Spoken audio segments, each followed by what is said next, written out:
Hello, everyone, and welcome to our webinar today on how charities can engage younger generations.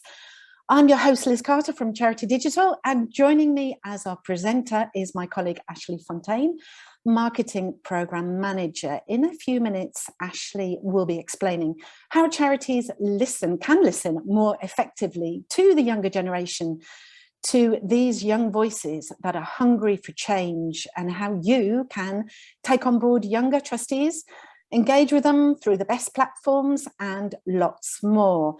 We'll have a question time after the presentation, so please feel free to drop your questions on this topic in the Q&A as we go along, or you can do it at the end, however you wish to do this. And I'll read out the questions for Ashley to answer.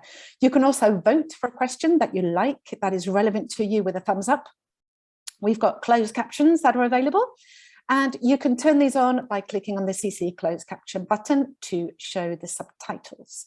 Just to let you know that we are recording this session, and the recording will be available next week on our website along with slides and any helpful resources, and we'll let you know when these are ready by email as well. Please feel free to use the chat option as well to share with us your struggles, your personal experiences, any advice or tips during the webinar. It's a great way to help each other, and we learn lots too. And I'm just going to warm up, and I'm saying I'm actually calling in from Barcelona today, so let us know where you're joining us from and what organization. I'm not anticipating any connection issues, but you never know, so flag them up with us in the chat if these do happen. That's it from me. That's the introduction gone. I'm going to pass over to you, Ashley. Ashley, thanks for taking the time to do this webinar. You have been involved in webinars before, but this is your first one leading on your own, isn't it?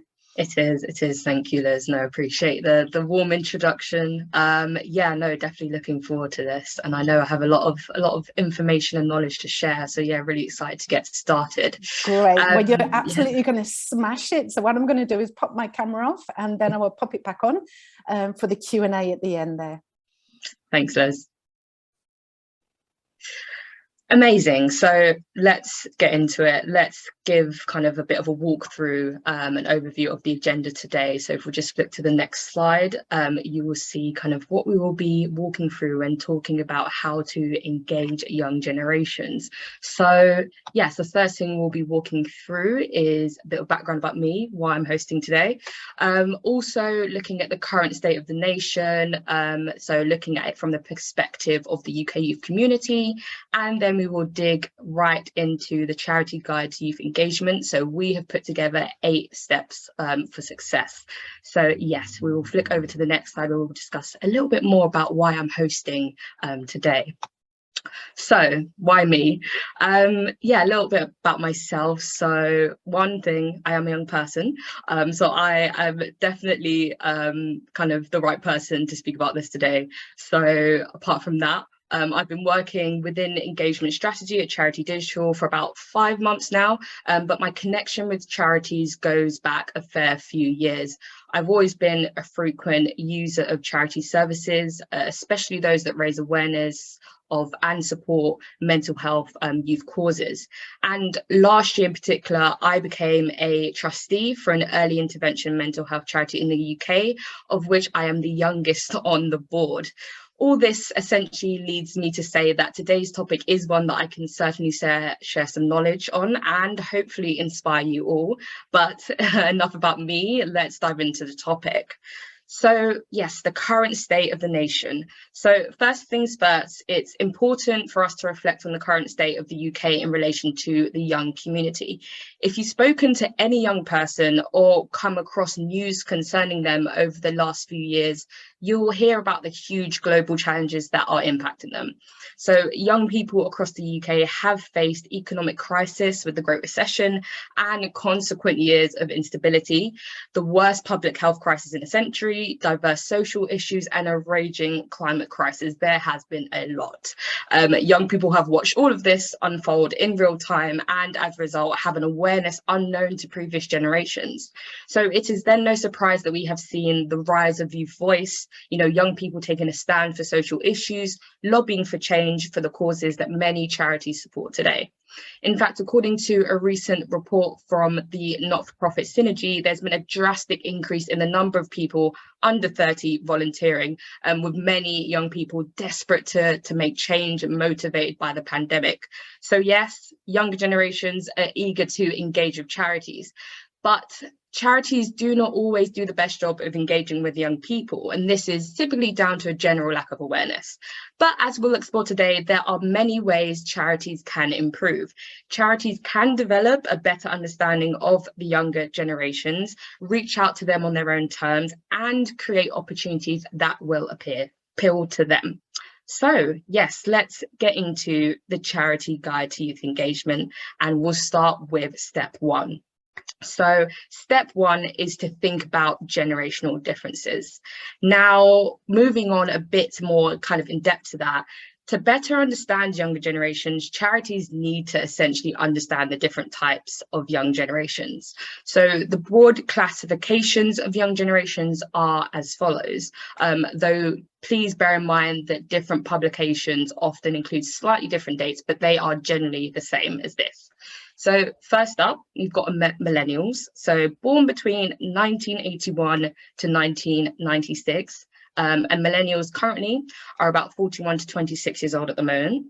Then we've got Generation Z, so they are born between 1997 and 2012, and they are currently about 25 to 10 years old at the moment. And then we've got Generation Alpha, the youngest of them all, under 10 years old, born 2012 and onwards. So you will want to think about which young generation is most appealing to your cause. It may be anyone under 30, or you could specifically aim at either Gen Z or millennials. Generation Alpha will become important in the future, but for now, charities will likely need to engage with younger millennials and Gen Z. So looking at that, we'll move on to look at millennials versus Gen Z. So looking at the different kind of facts about them. So yes, there are loads of facts about millennials and Gen Z that charities can use to define their engagement approach. So millennials first, 93% of millennials own a smartphone, but 32% still use computers for purchasing. They like to read more than other generations. Millennials are more politically minded and politically active. 90.4% of millennials are active on social networks, and 7 out of 10 millennials are on YouTube and Facebook. Now, moving on to Gen Z, 98% of Gen Z own a smartphone. Gaming is the top entertainment activity, with 87% playing video games weekly. 70% of Gen Z follow at least one influencer online. The average member of Gen Z logs onto social media for 2 hours and 55 minutes each day. And UK Gen Zs in particular spend an average of 10.6 hours online a day. Now that is a lot of time. As you can tell, each type of young generation has their own individual qualities, but overall both classifications demonstrate young people's behaviours. There are of course notable similarities between millennials and Gen Z behaviours, and charities can tap into these if they want to attract both. So for example, both generations, as we can see, are on social media. Both generations consume media through mobile, and we know that both of them are in some ways emotionally driven. So that's step one. Now step two. So step two is conducting in-house research. So the above research, kind of what we've spoken about before, is helpful, but it is broad. Charities can develop a more specific understanding of the younger generation by conducting in-house research. You can cut straight to the chase and ask young people of your target demographic the questions you most want to know. So the questions will depend on the ways in which you want to engage. So for example, if you're hoping to onboard younger volunteers, you might ask about the types of volunteering that appeal, the hours and days that best suit people, the levels of communication and support needed, how you can improve long-term value for volunteers, and so on. You can survey your users through email, have feedback forms, socials, via polls, or even face-to-face via focus groups or observations at places that young people hang out. The answers should, on the whole, inform how you engage with young people. So ensure that the questions support your charity's journey. That's really important. You need practical and applicable information specific to your charity to help you better engage. So yeah, that's step 2. So step 3 is create a young persona. So charities can use steps 1 and 2 to create personas of younger generations. User personas, just for reference, are fictional representations of your users. So user personas serve many benefits, such as helping you to understand your users and establish strategy with users in mind. And there's so many more kind of benefits of just having this, but yeah, those are the main 2. The key here, though, is to gather the broad information you know about the different generations, apply any knowledge you have gained of the charity sector, your local community, and anything else specific to your cause. Then add in any qualitative data you have retrieved and use the information to create personas. So just as a definition, so everyone is aware, qualitative data, that is a very particular word to get your tongue around, it's a bit of a tongue twister. Qualitative data is the data that is descriptive and expressed in terms of feelings, emotions, rather than the numerical value. So it can come in many different formats, so written words, audio clips, video clips. So kind of an example of qualitative data is if a charity interviewed a young person and asked what interests them the most about volunteering, the feedback that they give would be cast as qualitative data. So yeah, but we also look at the young user persona example, because this is also great to have in your minds as you're kind of creating your own user persona. So this is just one that we've mocked up. So we've got Peter, 25, active on social media and enjoys volunteering for charities in his spare time. So as an example, Peter should broadly represent the needs, desires, and attributes of a segment of your users. So when you make decisions in your strategy, you can think about Peter and aim certain forms of engagement towards him. So yeah, that's just an example that you can use to frame your own young user persona. So moving on to step 4, go digital, go mobile. So important, this step. So young generations are online, they are on mobile. That is simply it, you know, and that doesn't just apply to their personal lives, but in every single aspect. Like take donations, for example. According to Charities Aid Foundation's giving report, younger donors are much more likely to have donated via a website or app in the past 12 months than older donors. And the 2 aspects to consider when wanting to kind of engage young generations online are your website and your content. So when it comes to online and digital and mobile, very, very much important to consider your website and your content. So first things first, perfect your website. So younger generations are most likely to find your charity using a search engine. They will first encounter your homepage, and it takes 1/10 of a second to form a first impression about a person. Websites are no different, according to many different studies. It takes about 0.05 seconds for users to form an opinion about your website that determines whether they will stay or whether they will leave. So your homepage needs to be simple, it needs to be easy to navigate and fully functional. And you also want your site to be aesthetically pleasing. The first step to achieving that is to either, you know, you might have time to, if you're starting up as a charity, create a new website, or if you're obviously in the process of, you've been charity for a while, just make changes to existing websites. And we'll go through a couple of tools later on that will help with that. But moving on to the next one is make your content mobile friendly. So more than 50% of the website traffic now comes from mobile phones, according to Statista. And that means that up to half the potential donors, volunteers and service users visiting a website are doing so through their mobile phone. So again, it is essential that charities build a website that's optimized for mobile.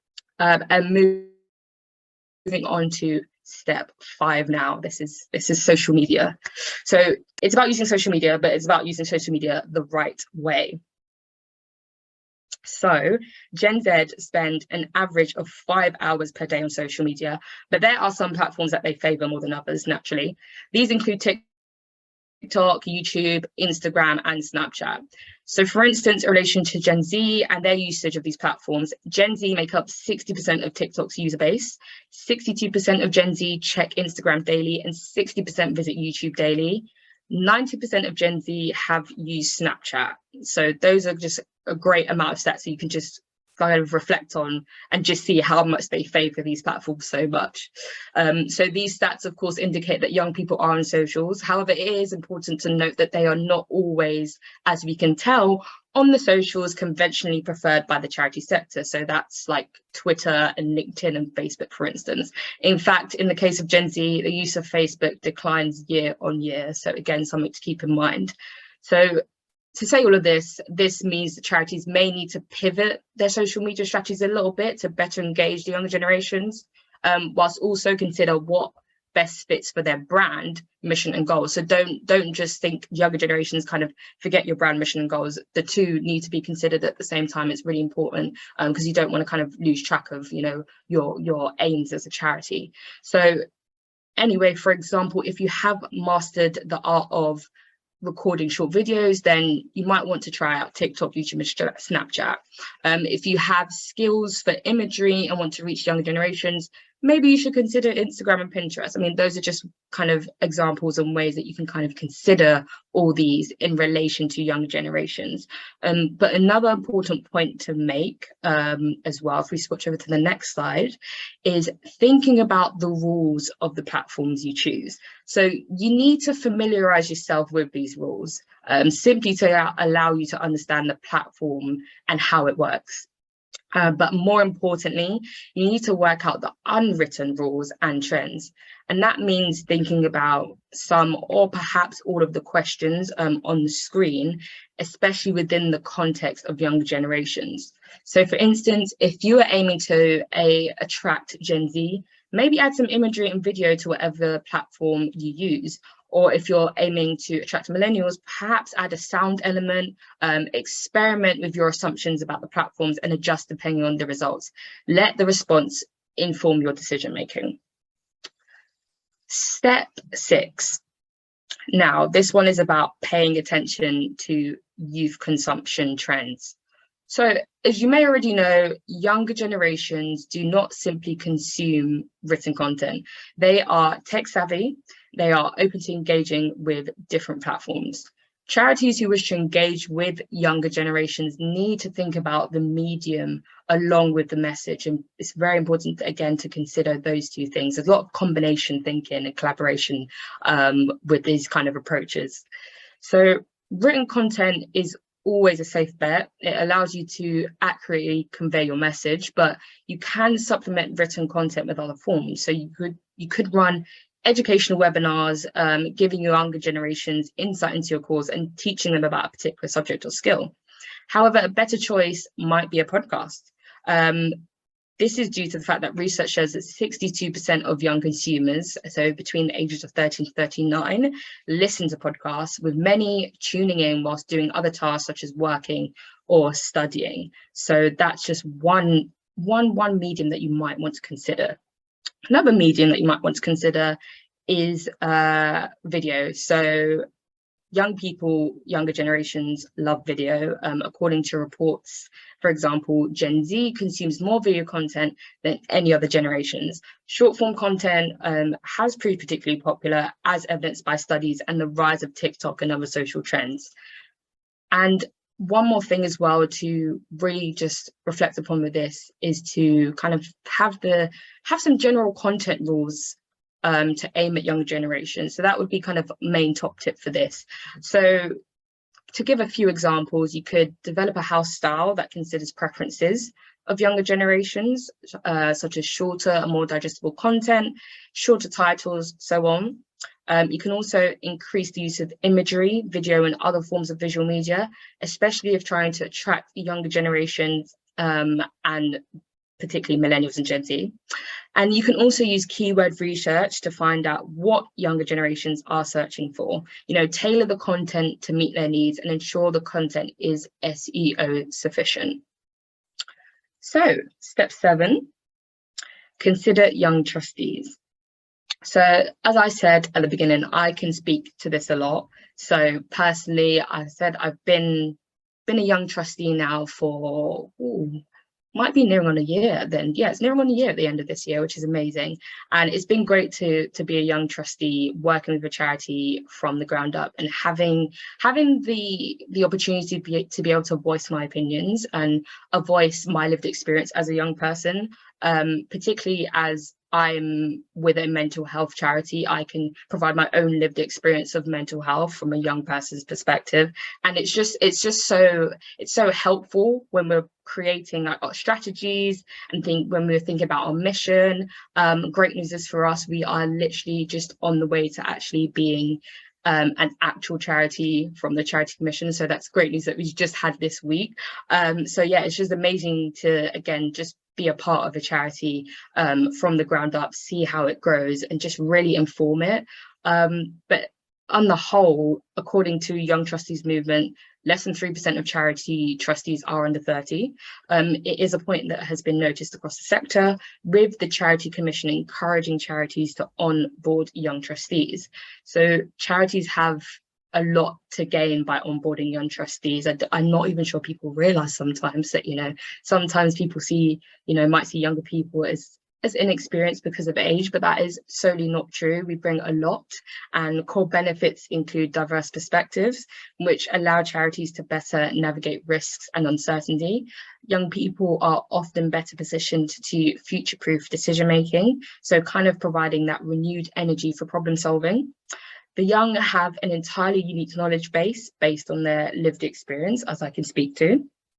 Young people can reflect the wants and needs of younger charity users. Again, yeah, something that I can very, very much vouch for in terms of when I've been kind of helping to put together strategies of marketing, which is particularly what I help out with as a trustee on the charity board that I'm on. I specifically help out with the comms and the marketing of making sure that we are using the right tools to get and engage young people.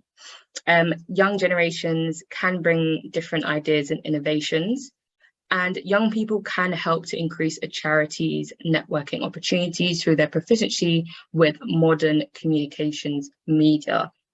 But the most crucial point to mention is that diversity in every form brings huge benefits. It allows charities to find new opportunities, notice oncoming risks, develop innovative ideas, and so much more. Simply put, encouraging intergenerational perspectives will add value for your charities, and particularly from a young person, they can help, as I said, a charity to understand what younger people want and need, and allows charities to ask the right questions. And especially as well, if you're thinking about whether you want to do kind of onboard a young trustee or have a young advisor. So I'm actually a young advisor as well, so I've been doing this particularly for charity research, and that's been really, really amazing to see, amazing to be able to, again, just feel like my voice is being heard, being able to shape research under like the charity sector. Great opportunities, and I want to continue doing this for as long as I can, because I just find it so fulfilling. And there's so many young people that I speak to who are part of trustee boards now, and advisory groups, and they're just, yeah, they're really, really enjoying what they're doing and helping to make impact, which is what we all want to do. So thinking about impact, step 8 is all about positioning yourself as a leader of change.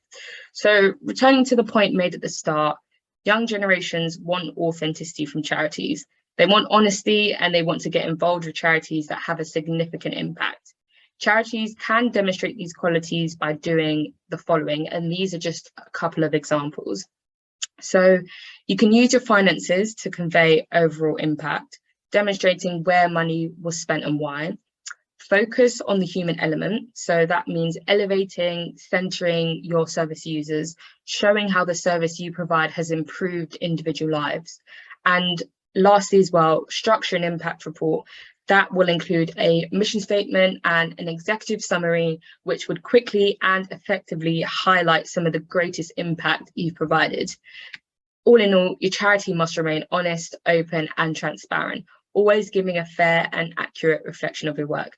Do not attempt to present numbers in ways that are more flattering. Do not omit data just because it is not positive, and avoid any misleading claims, because one thing about young people, we really do have our eye on the ball when it comes to impact-driven work, and we will spot if you are doing things that are not in the most ethical of ways. So yeah, that's definitely something to keep in mind of. Right, moving on to the next step, it is looking at the list of helpful tools.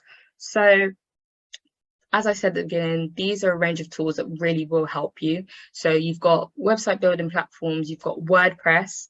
So that is kind of more on the kind of beginner side of like starting a website, creating a website. It is quite easy and simple to use. So I would definitely say if you're a charity that's just been registered, you're a smaller charity as well, building up, WordPress is great. But if you are a bit more advanced, there is Wix and Squarespace. Again, these all kind of move on sliding scales of affordability. But yes, these three websites are great for helping kind of tips and tricks on website building platforms. In terms of user persona, tips and templates, so Miro has great tips on user persona. There is a whole blog on it. It literally tells you how to build one, why it's important, and it also provides templates as well. Hootsuite also provide templates, and some of these are free. So again, do make use of your resources because they will be so helpful. You've also got digital trends research. So we have an article here at Charity Digital called Digital Trends 2022, and that has everything you need to know possibly about the digital trends of this year. So again, please do check that out. It's very helpful. Young Trustee Finder, you can, as I kind of referenced already, the Young Trustee Movement, you can go onto their website and they list a lot of vacancies of young people who are wanting to join trustee boards. So yes, this is a great website to tap into. And if you're looking for examples of impact reports, again, we have a lot of resources about this on our website, on the Charity Digital website. One of them is the 6 impact reports to inspire you article. So I would definitely say to check that out if you're kind of a bit not sure how to best structure a report and make sure that it is kind of engaging with young people at this point. And yeah, generally for more support with charity engagement strategies, please do head on over to our website, charitydigital.org.uk. But yeah, no, thank you everyone for listening. It's been great to be able to present to this today, and I feel like, yeah, it's been really kind of inspiring and great to have the opportunity to kind of talk from as a young person, to talk about young people.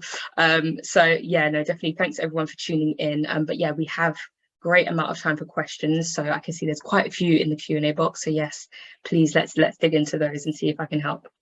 Thank you so much, Ashley. That was fantastic. Some really interesting stats there, especially as I've got 2 Gen Zs in my family, and I can completely identify with those. So that's fantastic. We have had chats as well. We've had a couple of chats going on there. Just an interesting link that Jake has put in there about actually to note that 95% of charity trustees are white. So yeah, that is really interesting. So yeah, we may want to actually do a separate webinar on that and how we can. You may want to. Yes. So let's pop over to our questions here. So we've got Hannah that's saying, are these stats worldwide? And I know that you did in the stats sort of mention that a few of them were sort of UK, you know, sort of generations there. I would imagine that the UK. Yeah. So the ones where I specifically said they were UK, they were UK. The ones where I just kind of, you know, where it was a bit more general, that is kind of more global and worldwide. So yeah, there are a lot of reports specific to the UK that you can access. I know as well, I know Salesforce.org has done, they've got an article about how to engage young generation. So we can actually put that in the resources because they specifically talk about kind of a UK audience as well. And they have some really interesting stats there. So yeah, definitely check that out, and we will link that as well so people can find out a little bit more if you want to be specific to the UK. But on the whole, that'd be really good to we'll put that in the resources, like you say, together with the recording and the presentation. So Katie was asking, will this be available? Yes, it will. It'll be available next week sometime, and we will let you know via email as well when it is ready. Jake says, hi, I'm Ashley. I'm pleased I'm classified as young still. Anyway, I was wondering what platforms the most younger people are on.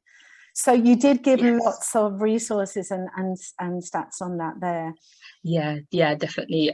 So yeah, as I said, TikTok, that is a huge one at the moment. I mean, funnily enough, I'm actually not on TikTok. I think it's just a conscious decision for me not to have a TikTok, you know, another social media platform to engage with. However, that doesn't mean I don't come in contact with TikTok all the time, which is so interesting. So it just goes to show you actually can't escape it, because TikTok videos are posted on Twitter, they're posted on Instagram, I even see some posted on LinkedIn. So you really can't escape TikTok. As hard as I've tried to not consume any more social content, because it can be so much, TikTok is definitely one that's up there. But again, do make sure that you consider, you know, your brand identity, your mission, and your goals as a charity, because TikTok is great for young people, but is it right for you? You need to have that kind of in mind as you're choosing the right platform. Yeah, you're right, because TikTok is replicated on all the channels. Amazing. Short video, there it is, and everything. So yes, we've got a really good question from Alison here. What sites are popular for Gen Z to listen to for podcasts? Oh yes, so Spotify, Apple, yes, Spotify and Apple Podcasts. Those are the two most used by young people. Yeah, I can definitely vouch for Spotify. I use that for pretty much everything. Any piece of music, any piece of kind of just podcast anywhere, I use it for pretty much anything. And I have a podcast for every single day of the week and more. So a lot of young people, especially a lot of my friends, we all have the same. So I'm constantly consuming content on podcasts. So I think podcasts are a really great way. And we have our Charity Digital podcast, which has loads of information kind of about kind of engagement strategies and how not to host a podcast. We've got podcasts on that. So definitely check that out as well. Okay, that's good. Great. Isabel is asking, thinking about the message, is there any good research or case study that you can reference on effective calls to action with younger generations, often time rich or cash poor, to draw them through the supportive funnel? Sign up to find out more, follow us on social, donate to this campaign, consider regular support. That's a very good question. I think we should probably get kind of our content writer to do some deeper research in this, because I genuinely think that's amazing. But from looking at your kind of suggestions here and thinking about what I've said, I think even follow us on social to find out how we're creating, you know, more impact, or find out more. Just, I think anytime you kind of mention social impact, maybe even a CTA that says how you can help, how you can support, because again, getting young people involved, we want to be involved. I think CTAs like that would be great. But yeah, I definitely think I'll mention this to our content writer. Definitely think we could write an article about this and could be a great piece. I think we do really need to consider that. That would be an excellent piece. You're right. Sarah is asking, I have heard that Gen Z people are less likely to volunteer with a charity that doesn't have any other people their age. Do you have any advice on how to recruit younger volunteers if they don't have any younger volunteers? That's interesting, actually. I guess it's potentially how you kind of market and kind of reach out to get younger volunteers. Maybe it's a case of, you know, saying, you know, volunteer with your friend, you know, bring a buddy along. Like that might help people feel a bit more comfortable, because yeah, like you said, if young people are less likely to volunteer because there's no one their age, having kind of a strategy that says, you know, bring a friend, bring a group of friends, volunteer, that might be an option for sure. But yeah, definitely something, again, I think it's something we can dig a bit more into. And then as well, I'll probably answer a few of these questions that I think need a bit more depth of an answer. I'll answer them and add my kind of thoughts to the presentation slides, and then I'll upload that to the website so everyone can see. Yeah, that would be fantastic. Yep. We've got another question about, for Gen Z to listen to, what is the best site for podcasts? Oh yeah, so I said Spotify. Yeah, you've already mentioned there's the great ones. And how would you go about recruiting young trustees? Where would be the best place to advertise? So they're currently trying to recruit 3 new trustees for a local Georgian history museum. It's very interesting. That is quite targeted. That is very specific. Interesting area. Definitely. No, I think, I mean, for me, me, in terms of how I was recruited as a young trustee, so I was very fortunate. It was word of mouth. Like, someone recommended me to the founder. It was like she'd be a potential good trustee. So I was fortunate in that case that it was word of mouth. But in general, I think if you're looking for something that niche, it might be even worth looking at universities, connecting with universities in the area. So if it's local Georgian history, within that local area, kind of think about, what community groups, young groups are going on in that area to kind of reach out. I think, someone said in the chat, having a stand at having a university, stand. volunteering fairs, that's an amazing idea. That's a great idea. Amazing. Yeah, that is definitely. Yeah. We've got a few more tips and advice in the chat as well. So everyone, please have a look at your chat as we're going along. Okay, so is it worthwhile trying to get millennials and Gen Zs to donate monthly, or target these age groups for one-off donations to specific campaigns?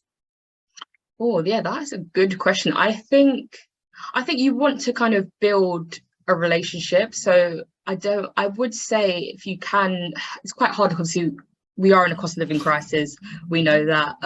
We actually did just record a podcast yesterday about kind of being a charity in a cost of living crisis. And we've got a lot of information actually about donating in a cost of living crisis on our charity digital website. So I would say have a look at those for a bit more background information. But particularly for millennials and Gen Z, I would say try and build more of a kind of long-standing relationship if they are willing to donate monthly, especially if it's a cause that they're passionate about. So for me, as mental health, like particularly over the pandemic, I definitely donated more and continued that long-standing relationship with kind of donations that supported mental health. And it was a case of donations. I think it's encouraging people to understand that, particularly for some charities, donations don't have to have a kind of, there's no like bracket.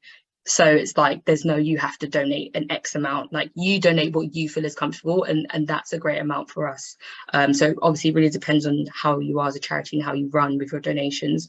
But yeah, I would definitely try and maintain that relationship and get them to donate monthly. We will actually be having a webinar in a few weeks about maintaining kind of relationships with supporters. So again, that might be another great resource that will give you a bit more kind of in-depth information about how to kind of address this problem. Fantastic. And again, I would refer people to the chat, because there's lots of information that we're sharing on that. And Sarah's asking another question as well. How do you get a Gen Z influencer involved in your charity? Oh, interesting. Yes, I think reaching out to them about your cause, like, that is kind of the first thing that you need to do. I know that people can feel a bit nervous about reaching out to someone if they're an influencer, and you feel like you won't kind of get their attention. But I think tune into what that Gen Z influencer talks about on a day-to-day basis. Are they talking about an issue that your charity supports, or a cause that your charity supports? I think you need to make sure that if you're targeting a Gen Z influencer, make sure you're targeting the right one. So they need to care about what your charity is supporting. And I think if you reach out to them and they do align with your vision, your mission, I guarantee they would come back to you. And a lot of Gen Z influencers, obviously, some of them have kind of managers or agencies that they're linked up with, and they usually have that in their bio, their email address. So definitely look out for that and reach out to them through there. But 9 times out of 10, I feel like people will get back to you if it's definitely related to their brand. A lot of people hear a lot of influencers say that they don't, engage with things because it's off brand. So make sure, again, that you're thinking about that. Okay, thank you. I've got a bit of background noise now, unfortunately. It's when you work in a Mediterranean country, you do have it.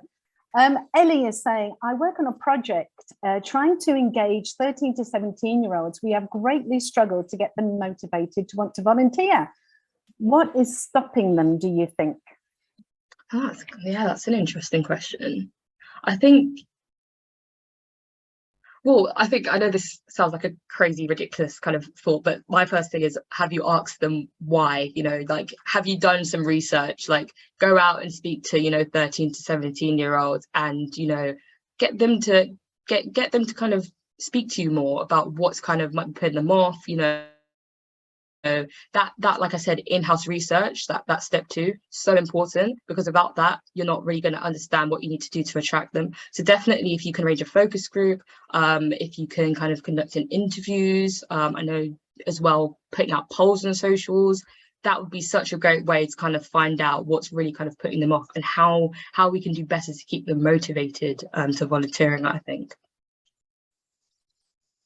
Okay, fantastic. And we've got another question from Alison.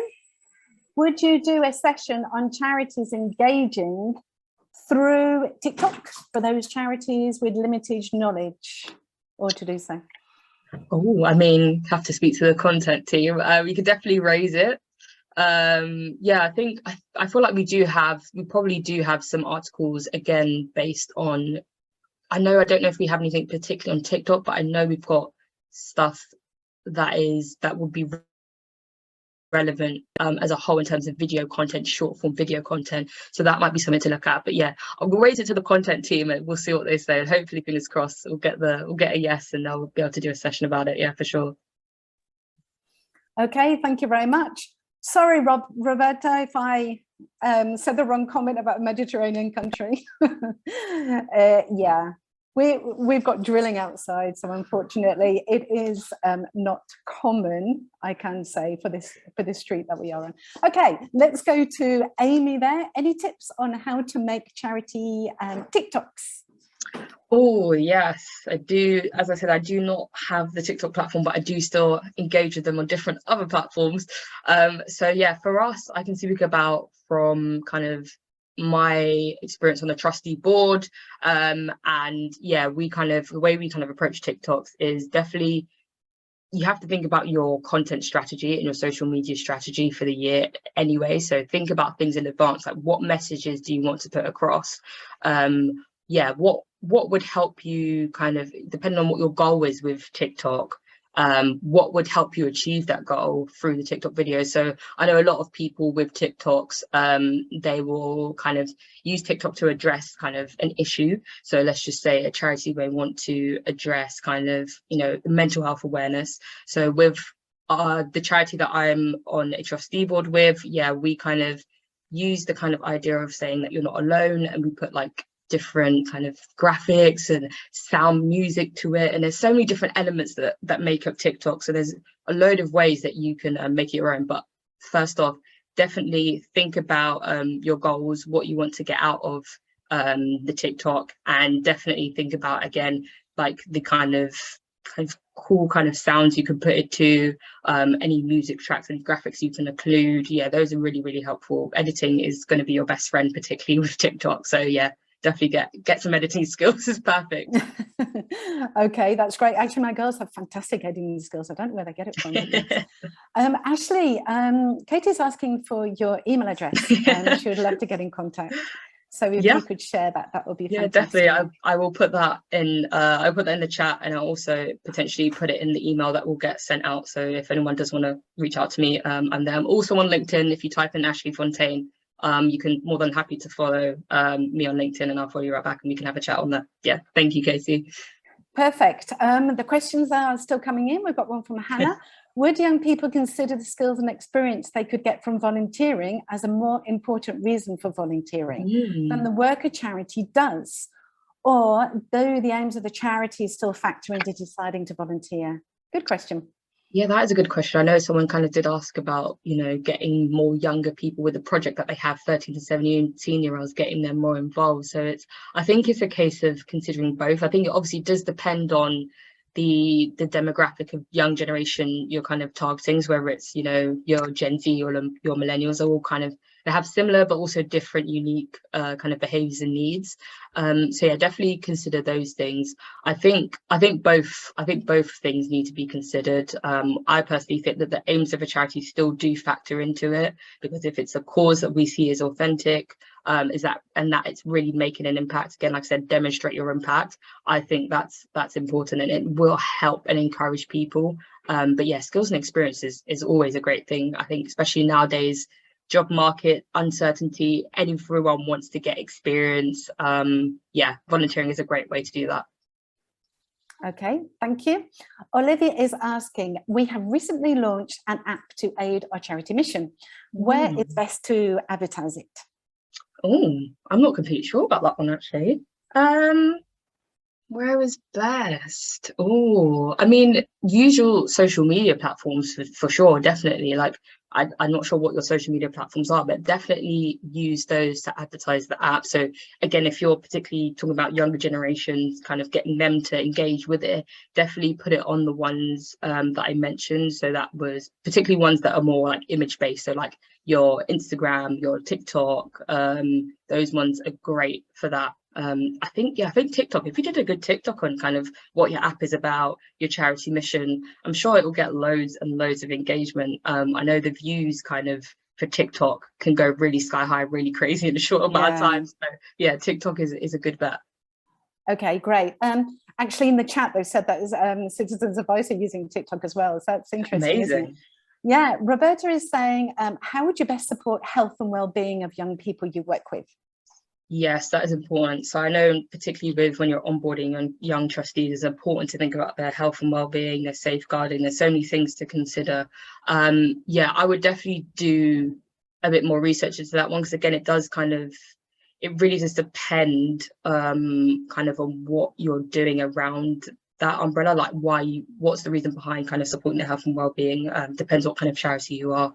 But yeah, how would it be best? Or I can't think of like the best option, but I definitely think taking into consideration everything that young people have kind of had to experience over the last few years, as I spoke about, the state of the nation and everything. I think it's important for us as young people to feel that our voice is heard, but also that we feel like we're being valued as well. I think, a lot of young people kind of, some of us, not everyone has the most confidence, kind of put themselves down, and we can, find ourselves just kind of not really sure about things. So I think, yeah, boosting confidence, kind of making sure we kind of prioritize youth voice. Yeah, I think those two things are good. There's probably so much more, but I think my brain is going a bit like so many tabs are open at a moment. Sure, no, and the chat as well is there's quite a lot of messages in there.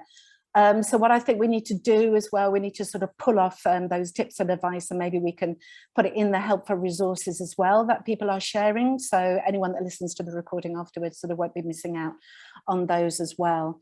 So how do we sign up to make sure we don't miss any of these great webinars? Amazing. Go to our website, Hannah. And also we send out emails as well. We do have a section for sort of webinars and podcasts that are coming up, and you can sign up online via our website. Definitely. So that was one that I could answer there. Thanks, Liz. Okay, Matt is asking, a marketing expert recently said brands need to do more than telling good stories. Yes. And he has mentioned the surname there. I don't really know how to pronounce that, but good stories. They need to tell relatable stories to connect with Gen Zs. Any tips on how we can approach that? Yes, definitely. Again, I think lived experience of young people is so important, that every charity, if they're looking to engage with young generations, needs to embed. That's why I think it's good to have, young trustees, a young advisory group. Like, that's going to be so helpful for you to kind of really understand how exactly to create something that's relatable. Because obviously every young person has their differences, but as a whole, young people, there is a few similarities that everyone does kind of want in terms of like storytelling. I know we've done something on storytelling before on our website, so again, please do check out. There is an article, I believe, particularly an article, I can't remember if it's a webinar or an article. I think we've done a webinar actually on storytelling. So yeah, definitely do check that out. But yeah, I think again, research is so important. Yeah, definitely. Okay, Ashley, just to let you know that there is a bit of chat on insurance and the ages for insurance that's going on there. I'm just going to ask another question because we've still got some time left. Actually, we've got quite a few questions to go through as well. So can you please include some of the pertinent questions above in your transcripts or text? Yes, we will do that. Okay, so that's something that we will pick out those most relevant and pertinent questions, and we'll also put the text and the transcript in there. So that's absolutely fine.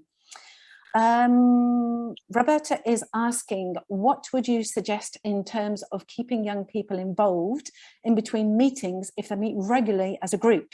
We have a WhatsApp group, thanks.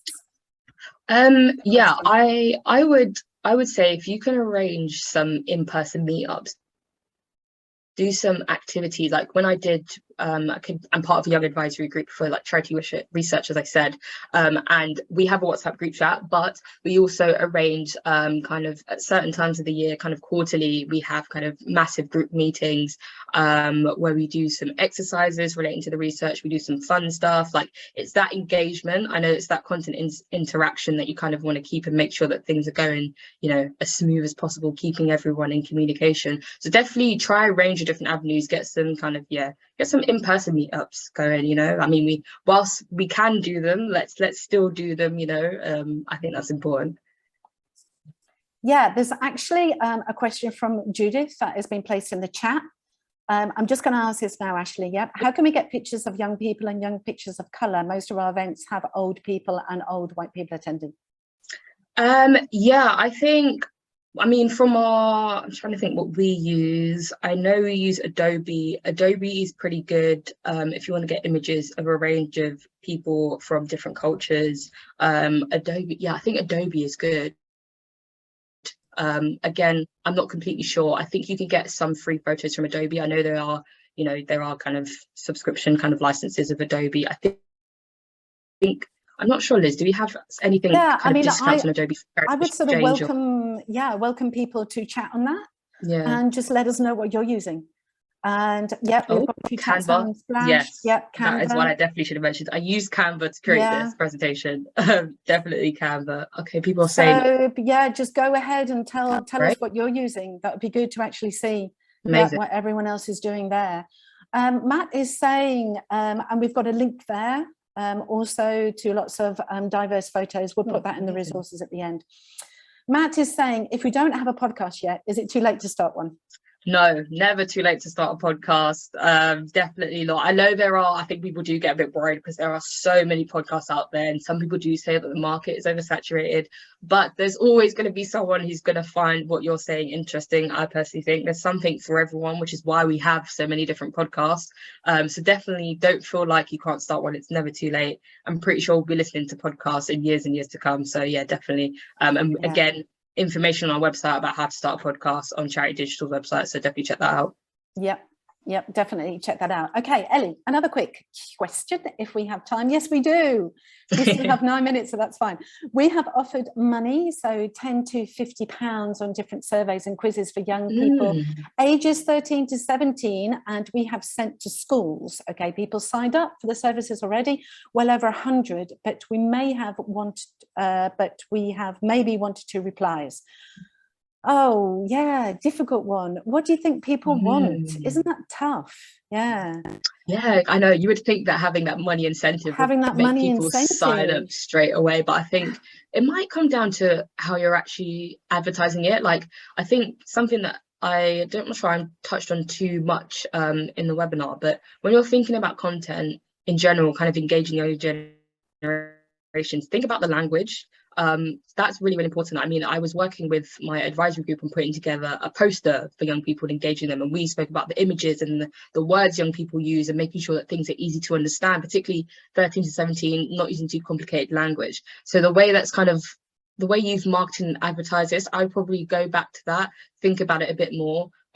One of the kind of audience research methods that I said was A/B testing. So this is a good way to think about, let's try out one approach and try another approach and see which one receives the best reception. So trial and error. I would say don't give up, try again, and maybe try a different tactic with your marketing and advertising. Yeah, perfect. Okay.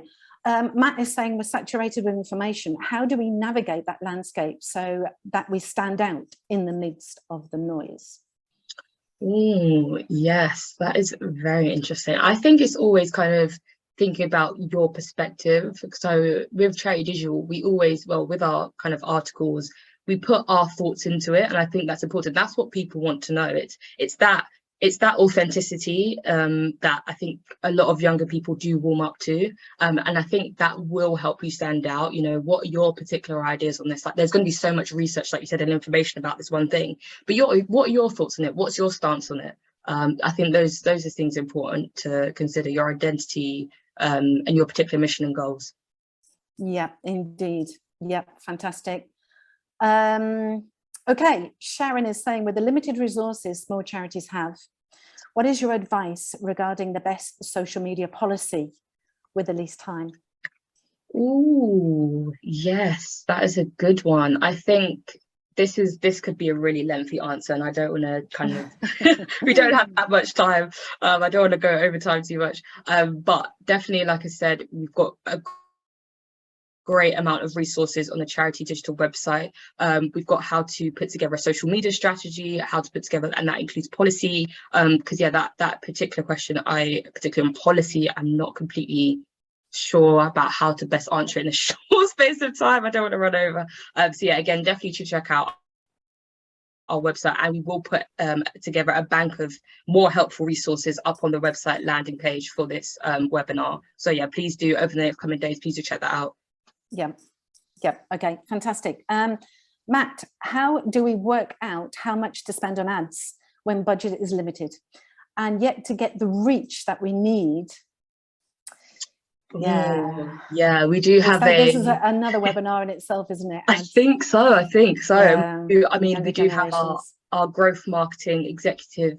He would be best placed to answer this. So you know what, I will carry this question over to him, and we will get his thoughts on it, and we will put it in the slides here, and make sure again that we upload it to the website so you guys can get to know a bit more information, especially a bit more expertise, particularly on ads, which I don't particularly engage with as much. So yeah, just please, yeah, look out for your notifications of when all this information will be available to you.